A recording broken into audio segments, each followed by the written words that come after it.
Hey, I know it's been a minute. Like a lot of y'all, I've been swamped and overwhelmed by the news. The war in Iran, no end in sight, constant anxiety about the economy. It's a lot, and it's easy to feel powerless. But I have to talk to you today because while we've all been distracted by the big, loud emergencies, something quiet and deliberate has been happening in the background.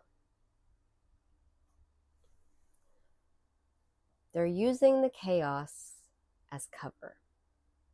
Right now, as we speak, state lawmakers across the country, not just Texas, are quietly waging war, a new war on cannabis. And it's not a coincidence.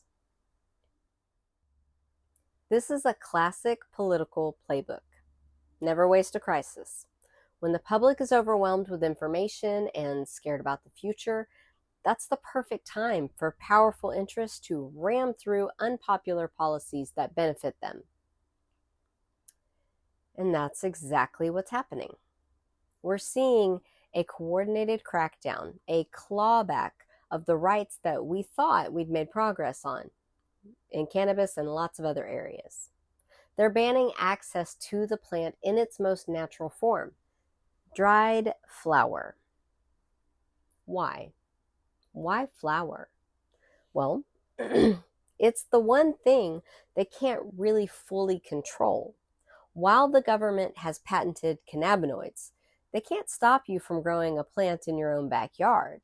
And that's the door that they are refusing to open. Home grow could be the ultimate threat to a corporate cannabis monopoly. It represents freedom. It represents self-sufficiency. It represents your right to choose your own medicine without a corporate middleman. Are they going to ban us from growing our own tomatoes next? Dried flower is the most accessible, most natural, and least profitable form of cannabis for the big players. And that's why they're coming for it first. This isn't about safety. This is about creating a corporate cannabis monopoly.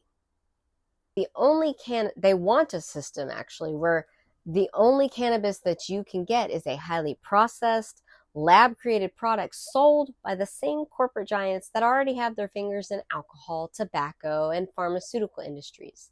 They want to separate the cannabinoids and sell them back to us one by one, destroying that natural entourage effect that makes the plant work in the first place.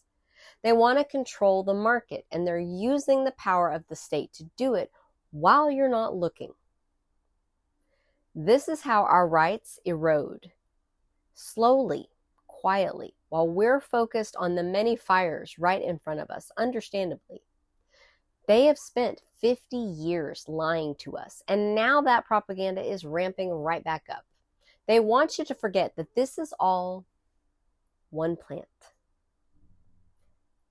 That's it. That's the plant. That's the one that produces hemp, the one that produces THC flower, the one that produces CBD.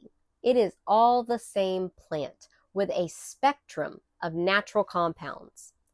It is a medicinal plant that they are trying to turn into a corporate commodity and a tool of control over us.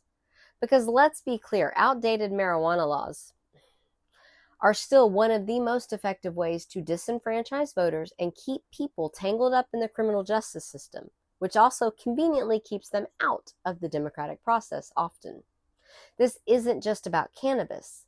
This is about whether we have the right to make our own choices about our health, our bodies, and our own backyards.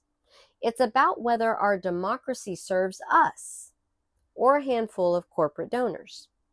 Politics touches every aspect of our lives because, unfortunately, we've allowed this to happen.